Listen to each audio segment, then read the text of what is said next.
voice in harmony. The energy level is high this Wednesday night in February as 36 kids head into their final rehearsal of You're a Good Man, Charlie Brown.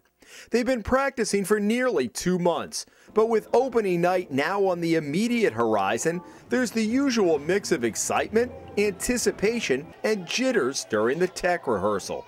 The kids are members of the Academy Players, the longtime theater company from East Greenwich that moved to Providence 4 years ago. Is that all you care about? A group of adult actors is next door getting ready for another play in a couple of weeks. We reinvented ourselves. We all sat down. I called everybody I knew who was proficient in the arts. Rita Marin was the catalyst for the move. She has a dance and choreography background and taught theater in both public and private schools.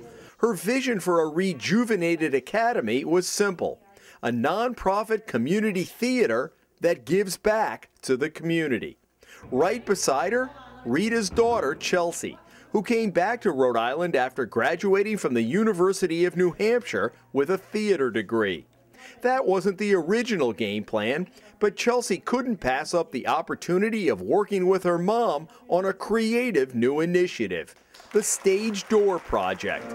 Every performance Academy puts on raises money for other nonprofit organizations or people in need, about 20 a year, and has brought in thousands of dollars over the past 4 years. I fell in love with the community aspect. I fell in love with doing this with my mother, doing the theater with her.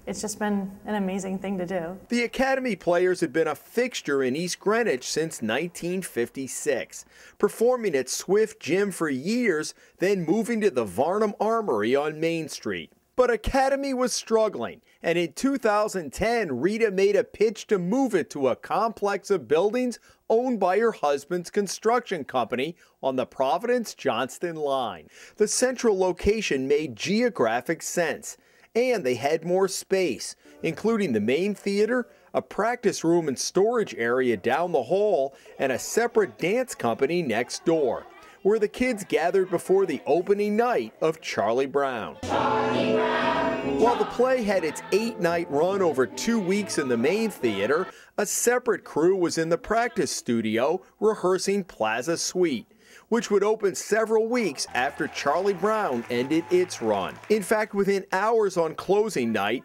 Rita and the crew were busy transforming the theater with a fresh coat of paint and bringing in furniture for Plaza Suite. The Marins underwrite the cost of the space and have a built-in construction crew for set design. And Rita's husband Tom is right there with his wife and daughter, at times manning the concession stand during performances. Owning a business in what we do helps a lot too, because we are touched by many different facets in the commercial construction area. They're always willing to help. The blue collar, the white collar, whatever, they're always willing to help. While most of the plays are staged here at the compound, the relocated Academy Players started big, as Rita likes to say, in 2011, performing The Wedding Singer at the Park Cinema in Cranston as a fundraiser for the Rhode Island Community Food Bank. Since then, dozens of people and organizations have been the beneficiaries of Academy's fundraising efforts. It's a dizzying array and speaks to the need the theater is helping meet. The first night of each performance benefits K.J. Ritchie of North Providence, Rita's cousin who has leukemia and a bone disorder. He is near and dear to Academy's heart, and when we started doing this, we vowed that every opening night would be designated to him until he's on stage with us. And when KJ couldn't come to a performance, the cast has gone to him. Rita says it has had a profound effect on some of the kids. It would help teach them passion and compassion on and off the stage. It gave them something to strive for with conviction.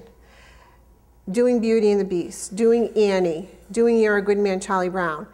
These kids can come in and really do a phenomenal job, but when you add a care or a chorus to it, it changes the aspect. At least that's what we found. It's not a model, though, that Chelsea learned about in college. I went to school to learn how to be a successful thespian, I guess, in the theater and to make money. They didn't really talk about the charity end. It was very, this is how you build your business and this is how to do it right. And I think we're doing that, but I love having the charity end on board. It was Chelsea who coined the phrase Stage Door Project. The stage door is the portal from the real world to the theater world. People wait around the stage door to go see the stars that come out. People wait around the stage door to enter the theater. And I look at it as a portal from the outside world to the inside of the theater world, and we put it together. Chelsea is the stage manager, organizing schedules for the kids and adults, leaving the directing to her mom. Chelsea is also a professional photographer and takes all the cast pictures on the wall for each show and promotional shoots for all of the plays. And the fact that we're in the public eye, the public knows us, we use our theater as advertisement for the charity. I say, what better way to show people a charity or to show people someone in need than to do it through something as public as us, as public as a theater. It costs nothing for us to do that. We are a nonprofit, we have to pay our bills, and at the end, that's it, we're all volunteers. So to have a blueprint of something like this where you're partnering with other different charities, all you're doing is hosting. To draw an audience and the resulting financial support means Academy has to put on a level of production that will keep people coming back and draw patrons beyond the cast families and charity recipients. The goals are quality theater and a laboratory for the actors. It's not just a performance venue. When you come here and you work with us, you learn. You learn about the music, you learn what key you're going to be singing in, you know the pitch, you know the history, the clarity of this role. I wanted to run the theater as if it was almost professional. I wanted to put on great shows with a high expectation, and I wanted to use my degree and my background to be able to help provide that. Like any theater, closing night is always bittersweet. As you sit there on opening night or maybe on closing night and you see the curtain call, what goes through your mind as you're sitting there? Some days I am not cut for this job because I get emotionally attached with everybody. And that's one of the most difficult things to break. On a closing night, when I know that I won't be seeing these people regularly or that they're doing a show for someone else or that my heart breaks. I get so attached to these people. While making a difference inside and outside the theater.